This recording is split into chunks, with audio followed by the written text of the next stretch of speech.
Good day, everyone, and welcome to Different Stages Radio. I'm your host, JJ, broadcasting in Vancouver, British Columbia, Canada.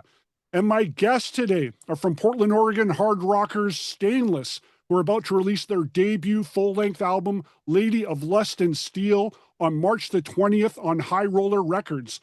Please welcome my guests, LARISSA CAVACECE and Jamie Byrum. How are you? Good. How are you? Good. Thanks for having us. Thanks for making the time, as mentioned earlier. Exciting times for Stainless, full-length album. We need to let people know that this isn't like your brand new, because there is Stainless material out there. But as far as this being your first full-length, must be pretty exciting. It is. It's been a long time coming. We've got 2 EPs before, so now it was time to get the full meal deal out there, and we got it going. But it's been kind of nestled away for a little bit, though. Is that true? Not really. I mean, some of the material is, but a lot of it was we pulled it together kind of quick. It was kind of like It's like a 4-month period or so. Yeah. Something like that. Mind you, Jamie did all the drums and everything on the record as well. So I was about to mention that. Lay down a lot. Yeah, I was able to kind of work with a really close friend of mine to get the music together. And him and I have been playing together since we were kids, since we were 15. So I knew that him and I would be able to get some results quickly. And he was able to jam with me a lot. And we got the music knocked out probably a lot quicker than it would have been previously. So that's why we were able to do it as fast as we did. Well, it's interesting because when I listen to the record, that it doesn't sound like that there's perhaps another drummer. And the reason I say that is because I find it sounds very live and organic, the album, that it sounds like it was all recorded live off the floor. So that being said, it would be kind of odd for you to be able to play guitar and drums at the same time. So, yeah, you succeeded in that live feel, that raw feel. Well, we did actually record the drums and bass live together in one take for that exact reason, because we wanted it to kind of capture that, because him and I, like I said, have been playing together forever. So we kind of have the feel was right. We're like, we need to make sure we capture that. So we just did that. We did bass and drums live. Then I went over, did the guitars like a week later, and then we started on vocals. Awesome. Well, I will say I'm brand new to the Stainless fan base. First thing I heard was Hoarfrost, and then I'm like, what's this? Oh, really? Yeah, because I saw the name, but it's one of those things I get bombarded with a lot of things, and I'm always wanting to give things its proper time. And when I listened, I'm like, oh, there's something special and unique here. So that's when I wanted to dive in more, and I wanted to hear how the response has been to Hoarfrost and Don't Cross Me Fool so far. I think it's been a great. Honestly, I think people have responded really well, especially because it's been a minute since we put anything out, and I feel like it has a little bit of a different feel this go around as well, and I think people are digging it. So I'm excited for all the rest of our songs to come out and see how people respond to that. Well, I can say after hearing the whole album myself, I was thoroughly impressed that it had a great flow and that there's no filler, solid throughout. You should be very pleased with the final product, I would say, and I think fans will be too. Thank you. Thank you very much. Now, CD and vinyl coming out as well, I assume? Yeah. Yeah, they should. We got the CDs in the mail already, and then the record should be here following shortly after. Yeah, they're going to be here with, before release day. So, you'll be able to order them from us directly. And if you're abroad, you can order them from High Roller as well, And I'll make sure that we have links set up at the end of the interview for people to find their correct ways. Now, can you give us a little bit of a background of how Stainless and LARISSA, I wanted to get some information from you, as finding out, you're a fellow Canadian? Yes, I am. Yeah. And you're from the Vancouver area, or? So originally I'm from Alberta. I was born in Red Deer, Alberta, but I lived in Vancouver for, I think, 3 years, and then I moved out to Portland. And just career-wise, or wanted to get a new start? I actually moved here through marriage. We're separated now, but we're good friends, so which is good. But then, Stainless found me, and I've been kind of just sticking around here just to kind of see where that goes. So, and a bit of your background as far as people probably identify with a bit of that raspiness that You were, of course, doing some Plasmatic covers, known for that, doing. Yeah. My first time performing was actually at the Astoria in Vancouver. Singing wise, I used to play bass and whatnot. I don't anymore, but yeah, that's my first time singing. I think it was like 2018 at Astoria Hotel for Plasmatics cover band. So we actually just played there recently. Yeah. Well, that's the thing, is being a bit late to the party now. I'm finding out, yeah, you were playing here quite a bit. And it's Yeah, like, we're so close to you. Yeah, we played in Vancouver twice. Yeah. Yeah, and we were just up there not that long ago. Yeah. yeah, I think it was November you were around, I think. Something like that. Anyways, not too I long. forget. I don't even I don't remember. know. We'll say a couple of months ago. A couple months ago, it sounds about right. Yeah. But with the new album on the horizon, do we have some tour dates in the works? Are you going to be coming back to these parts? Are you working on other runs? I mean, nothing really at the moment. We're kind of like scheduling is a little tricky for the band, just because we do have people that are in really active bands. Like many of us are in multiple bands, and yeah, we will be doing some support for the album 100%. But I think it is going to be nice to like have it out for a little bit first and have people get familiar with the material. Because up until this point, people only really know us for 6 songs, which isn't really much to go on the road with. Yeah. So yeah, we will. I think we'll definitely make it back up to Canada. We have a great time the 2 times we've been up there, and definitely we'll do some shows around the release. But no, I don't have anything like to announce today. We're playing a fest in Portland called Stump Fest, which will be pretty cool with Donovan and Blade and Drunk Horse and Torch. It's like a 3-day fest, and that'll be probably the closest thing to a record release show that we'll have, because that'll be our closest show from the date of the release. That's I forget. April 24th, I believe. Yeah, you got it. Yeah.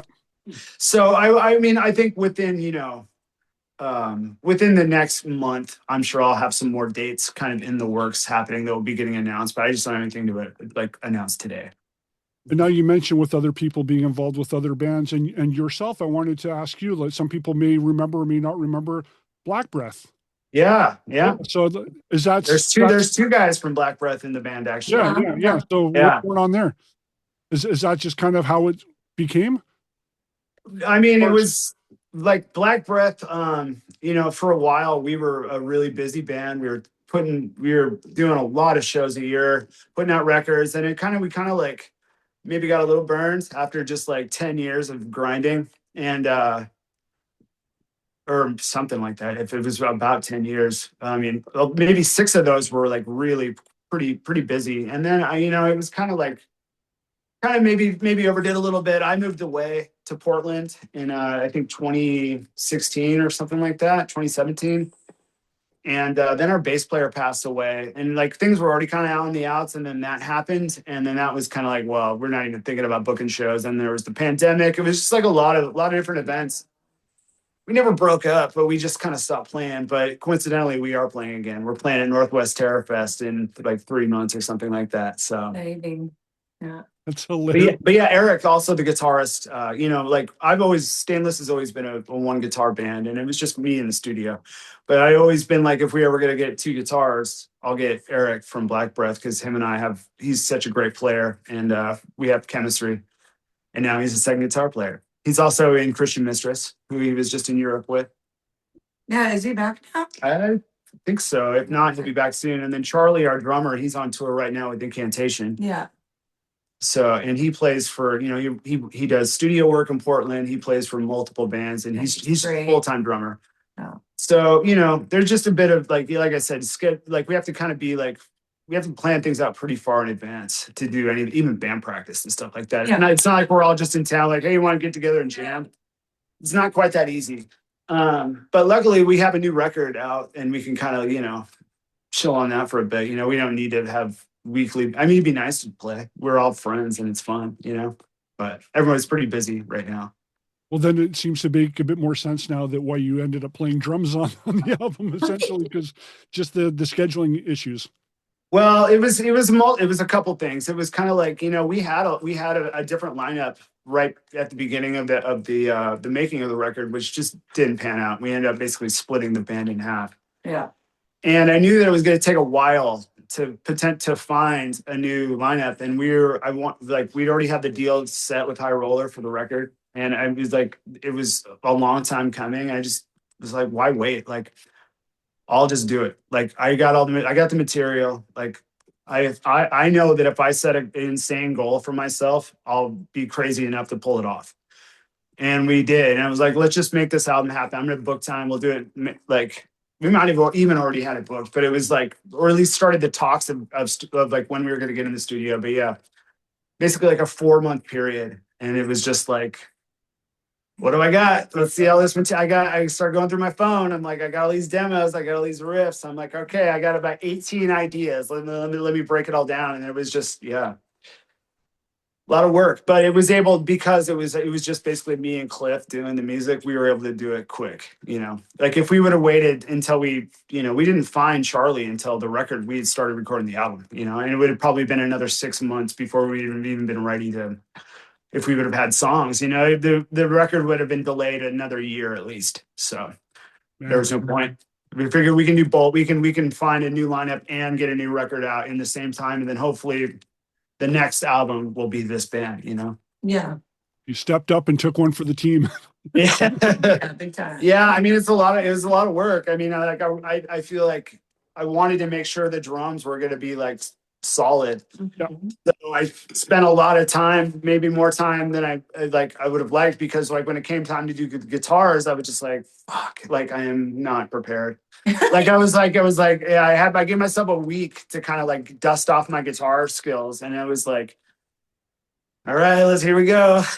You know, if anything, it was like, yeah, it kind of like, maybe the guitar kind of took a bit of a hit, because I was so obsessed with getting the drums like as rock solid as possible. Because it's the foundation of the whole record. Is if you don't have a solid drum track, you're not going to have a solid record, you know? Well, you laid it down. You did phenomenal work on that. So good for you. Well, thank you very much. Now, you said musically, yourself is on board. You're the riff master. Lyrically, is it yourself, or you write together as a band, or Larissa? Both of us. Yeah. And how does that work out? Like, do you come together with each ideas, or?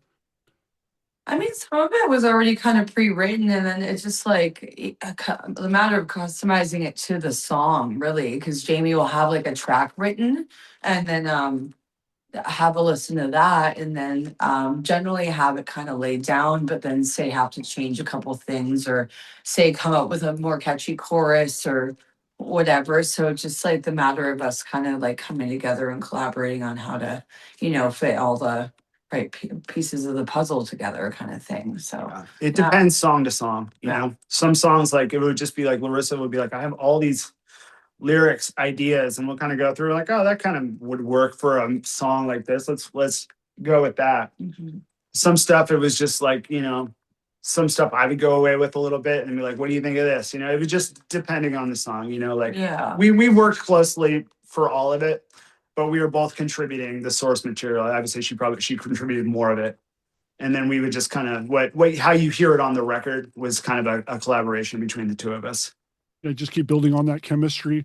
Now, Yeah. Did you folks know each other before Stainless, or did Larissa you Oh. audition for the role? No, not at all. I got a text asking for me to come try out, and Jamie wanted me to learn, what was it? UFO Lights Out. And Riot Altered the King. Yeah, and that's what I learned to come to try out for Stainless, and it obviously worked out. Yeah. 'Cause here I am. And we used to cover Riot. We ended up covering Riot live for a while. That was like Yeah, definitely a big that was influence it. on the sound of the band. It still is. Yeah. That kind of like melodic, Yeah, yeah. heavy hard rock kind of sound, especially, you know, the early Riot. I mean, I like all of it. Yeah, we got to play with Riot Axe with Yeah, right. with Raven. That one was fun. Yeah, that was cool. To like hear someone else, do the songs. So. Yeah. But as far as back to shows, once again, April the 24th is the Stump Fest that you're playing at in Portland. And then Yeah. we'll see about other dates, perhaps later on in the year, like you said, once we get the album out and it simmers and people. Yeah. Yeah, I'm kind of like just interested to see like who kind of reaches out and whatnot, because we've been asked to do a couple more shows even like this month and whatnot, but it just doesn't work out Yeah. time wise. But It yeah, usually involves us having to almost kind of plan it ourselves because we often have such limited windows that we have to schedule around. So it's Yeah. where it's a stroke of luck if we get offered with something that seems cool, is feasible, and everyone's around. You know, often it's almost easier if we just kind of do it ourselves, but we kind of have to book it ourselves, and that's like a whole nother. It's just one more thing when you're already basically doing everything. It's just trying to be the booking agent for the band too is just like an extra thing that's just like, you know, I got to go to work too. You know, we all got jobs. It's like and playing other bands, you know, there's only so much time, and you start doing too much of the business, and then you get like the music kind of is not, you know, when the music's not the focus, it kind of starts sucking. So it's kind of like hoping we can kind of get, you know, if offers come our way, you know, and they usually do. Yeah, it's going to be a battle if some tour reaches out and says, "Hey, we'd like Stainless on as a support act and want to do 6-8 weeks or something." That's going to be.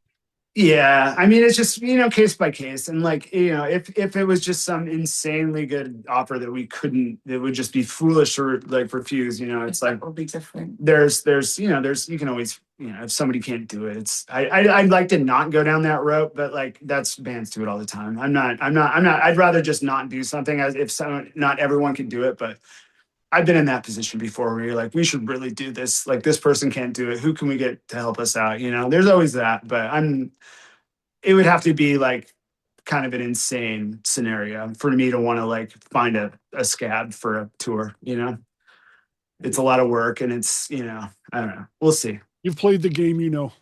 Yeah, you know, I'd rather not. I mean, the band right now is playing so good, everyone gets along so well. Like, I don't see any point in, I wouldn't want to mess with it. I'd rather just like play when we're all available and ready, you know.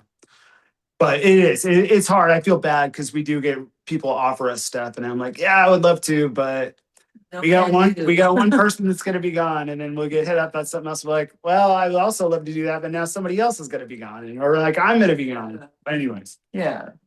it's just tricky. It could change. It could change too. I'm hoping, you know, maybe if people are more tuned into the band and we start getting if cool offers come our way, it'll be we'll be able to agree to more of them. You know, it'll just probably have to be planned farther in advance. You know. But in the meantime, we can all get jacked for March the 20th for the debut full-length release from Stainless, Lady of Steel, coming out through High Roller Records. Be sure to check them out at Stumpfest, April the 24th in Portland, and we will hope and pray for future dates in 2026. Check out Stainless. There's good stuff going on as part of the ever-growing Portland scene, which is just phenomenal. Yeah, absolutely. So thanks to both Larissa and Jamie for being a part of Different Stages Radio. Thank you for having us. Thanks for having us.